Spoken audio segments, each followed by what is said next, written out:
Tugas kelompok videografis pengawasan dan intelijen keimigrasian.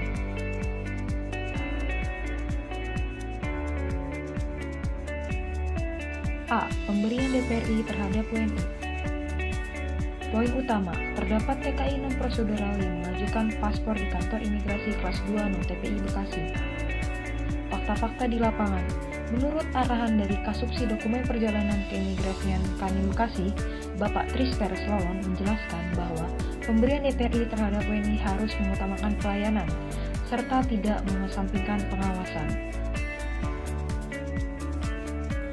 Beliau mengawasi sejak pemohon datang, meminta nomor antrian, mengurus paspor, dan melihat di mana seorang pemohon yang dianggap mencurigakan. Lalu beliau sebagai Kasubsi memberikan pengarahan kepada pegawai di konter agar memperhatikan setiap orang yang ingin mengajukan pembuatan paspor. Dari banyaknya yang mengajukan paspor, tentunya terdapat pemohon paspor TKI non-prosedural. Teori. Pengawasan keimigrasian adalah serangkaian kegiatan yang dilakukan untuk mengumpulkan, mengolah, serta menyajikan data dan informasi keimigrasian warga negara Indonesia dan orang asing dalam rangka memastikan dipatuhinya ketentuan peraturan perundang-undangan di bidang keimigrasian. Adapun pengawasan administratif bagi WNI dapat dilakukan dengan cara A. Memeriksa kelengkapan, keabsahan, dan verifikasi berkas pemohon.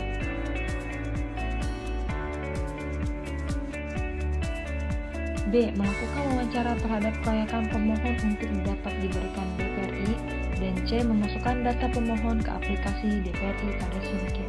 Upaya pencegahan TKI non-prosedural dengan dikeluarkannya surat edaran Direktur Jenderal Imigrasi bertujuan untuk bagi seluruh jajaran imigrasi pada saat melakukan proses penerbitan paspor dan atau pada saat pemeriksaan di PPI untuk mencegah TKI non-prosedural dengan cara melakukan pemeriksaan secara selektif baik dengan pemeriksaan formal dan material. Adapun alasan penolakan dalam wawancara yaitu peraturan perundang-undangan yang berlaku dalam kasus ini meliputi solusi. Dalam pemberian DPRI ke WNI ada yang perlu lebih diperhatikan lagi seperti B. Pemberian izin tinggal ke WNA di kantor imigrasi kelas 2 non-TPI Bekasi. Poin utama, Mohamed Bostan Eid Bakri, asal negara Suriah, menyalahgunakan izin tinggalnya di Kanim Bekasi. Fakta-fakta di lapangan. Menurut arahan dari Kasubsi Intelijen Bapak Hafid Najamuddin, WNA tersebut bernama Mohamed Bostani Eid Bakri, warga negara Suriah, yang berjualan kebab Turki di Indonesia. Dia masuk wilayah Indonesia dengan visa kunjungan dan izin tinggal kunjungan. Namun, setelah habis masa berlakunya, ia ingin mengurus ITAS penyatuan keluarga. Karena proses yang terbelit-belit hingga 7 bulan, dia disarankan temannya yang berwarga negara Palestina bernama Ahmad Jabar untuk membuat kartu UNHCR yang menurut dia lebih aman agar terhindar dari overstay. Teori. Izin tinggal kunjungan adalah izin yang diberikan kepada orang asing untuk tinggal dan berada di wilayah Indonesia untuk waktu singkat dalam rangka kunjungan. Izin tinggal kunjungan akan berakhir jika pemegang izin tinggal kunjungan meliputi sebagai berikut.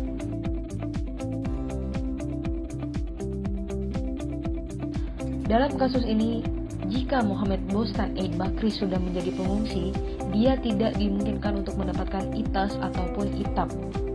Selain itu, pengungsi juga hanya diizinkan untuk tinggal sementara sebelum dipindahkan ke negara ketiga. Peraturan Direktur Jenderal Imigrasi tentang penanganan imigran ilegal adalah orang yang masuk dan atau berada di wilayah Indonesia tidak sesuai dengan ketentuan peraturan perundang-undangan. Dalam hal ini, Mohamed Bostan Eid Bakri melakukan penyalahgunaan izin tinggalnya dan jelas diatur dalam peraturan tersebut tentang penanganan imigran ilegal, di mana Mohamed Bostani sekarang statusnya adalah pengungsi yang dilarang untuk melakukan kegiatan menghasilkan uang. Namun saat di BAP di Kanim Bekasi, ia terbukti bekerja sebagai penjual kebab Turki. Peraturan perundang-undangan yang berlaku meliputi solusi. Dengan demikian terdapat kewajiban yang tidak dilaksanakan Mohamed Bostan Eid Bakri sebagai subjek pemegang kartu pengungsi karena telah melakukan pelanggaran hukum di wilayah Indonesia. Pada tindak pidana yang telah dilakukan Mohamed Bostan Eid Bakri di wilayah Indonesia, seharusnya pihak UNHCR tidak memperpanjang masa berlaku kartu pengungsinya. Pengawasan lapangan terhadap WNI. Poin utama, pengawasan lapangan terhadap WNI di kantor imigrasi kelas 2 non-TPI Bekasi adalah penjamin orang asing atas nama Kartika Jayani. Fakta-fakta di lapangan. Menurut arahan dari Kasubsi Penindakan Bapak Hafid Najamuddin, penjamin Sultan Aiman, warga negara Arab Saudi bernama Kartika Jayani. Kartika Jayani diduga sebagai penjamin yang tidak bertanggung jawab. Ia diduga tidak memberikan alamat baru atau pengganti saat ingin ditemui oleh petugas imigrasi. Perubahan alamat dan susah ditemuinya menyebabkan status warga negara asing atas nama Sultan Aiman di Indonesia tidak jelas. Teori, pengawasan keimigrasian meliputi pengawasan terhadap WNI dan orang asing. Penjamin adalah orang atau korporasi yang bertanggung jawab atas keberadaan dan kegiatan orang asing selama berada di wilayah Indonesia. Penjamin wajib melaporkan setiap perubahan status sipil, status keimigrasian, dan perubahan alamat orang asing. Dalam kasus ini, Kartika Jayani terkenal pasal 118 Undang-Undang Nomor 6 Tahun 2011 tentang keimigrasian. Peraturan perundang-undangan dalam kasus ini meliputi solusi. Menurut kelompok kami, petugas harus terus mencari keberadaan penjamin agar status WA ini dapat diproses. Jika sudah ditemukan, berikan suatu tindakan agar penjamin ini tidak mengulangi kesalahannya seperti ini lagi. Pengawasan lapangan terhadap WNA. Poin utama, terdapat warga negara Korea yang menggunakan izin tinggal kunjungan B211 yang melakukan kegiatan layaknya seorang TKA yang seharusnya menggunakan ITAS. Fakta-fakta di lapangan. Menurut arahan Kasubsi Intelijen Bapak Alun, 5 warga negara tersebut merupakan TKA di PT Woin. Mereka diduga tidak tinggal di dalam kawasan perusahaan. 5 warga negara tersebut menggunakan izin tinggal kunjungan B211 selama 60 hari, sedangkan mereka berstatus bekerja atau TKA yang seharusnya menggunakan ITAS. Teori, pengawasan keimigrasian adalah serangkaian kegiatan yang dilakukan untuk mengumpulkan, mengolah, serta menyajikan data informasi keimigrasian, WNI, dan orang asing dalam rangka memastikan dipatuhinya ketentuan peraturan perundang-undangan di bidang keimigrasian. Pengawasan lapangan terhadap keberadaan dan kegiatan orang asing meliputi. Dalam kasus ini, 5 TK tersebut dapat dikenai pasal 122 Undang-Undang Nomor 6 Tahun 2011. Peraturan perundang-undangan meliputi. Solusi. Pejabat imigrasi dalam melakukan kewenangan keimigrasian harus sesuai dengan ketentuan perundang-undangan. Selalu melakukan koordinasi dengan instansi dan atau lembaga pemerintahan terkait dengan pengawasan keimigrasian guna mempermudah dalam mendapatkan informasi. Penyelidikan intelijen keimigrasian terhadap orang asing pada Kandim kelas 2 non-TPI Bekasi. Poin utama, bahwa terdapat warga negara India yang bernama Jatin Madaan alias Frans Dwi Putra Limbo melakukan pemalsuan identitas dan memberikan data yang tidak benar kepada petugas imigrasi. Fakta-fakta di lapangan. Menurut Kasubsi Intelijen Bapak Alun, menyatakan bahwa tersangka datang bersama istrinya untuk mengajukan permohonan paspor Indonesia dengan tujuan bekerja.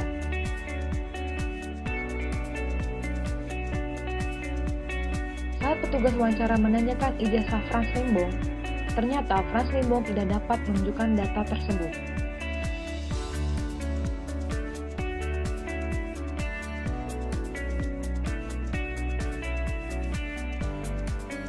Bapak Alun menanyakan kebenaran datanya ke Disduk Capil dan ke kantor Kementerian Agama Bekasi yang mengeluarkan dokumen tersebut.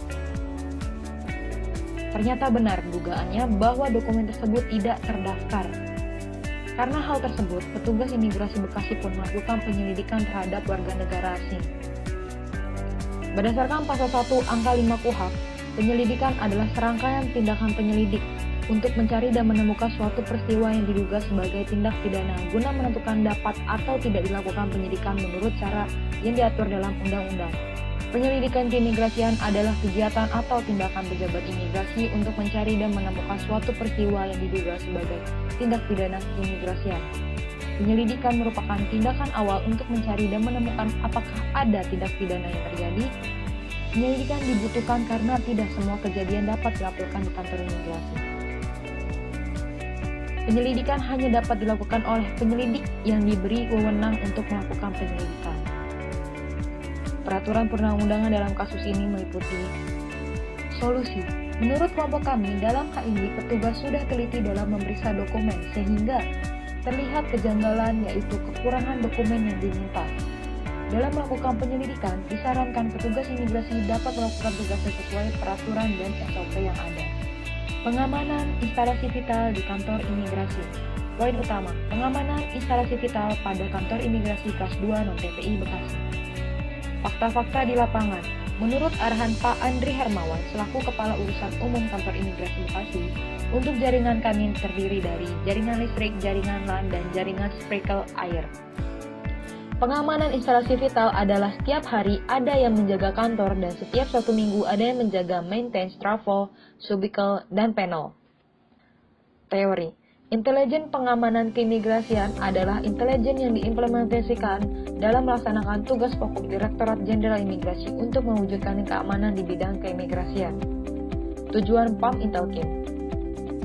Sasaran PAM Intelkin, pengamanan instalasi vital dilaksanakan terhadap pusat data Direktorat Jenderal Imigrasi, data yang tersimpan dalam sistem informasi manajemen keimigrasian, sarana komunikasi.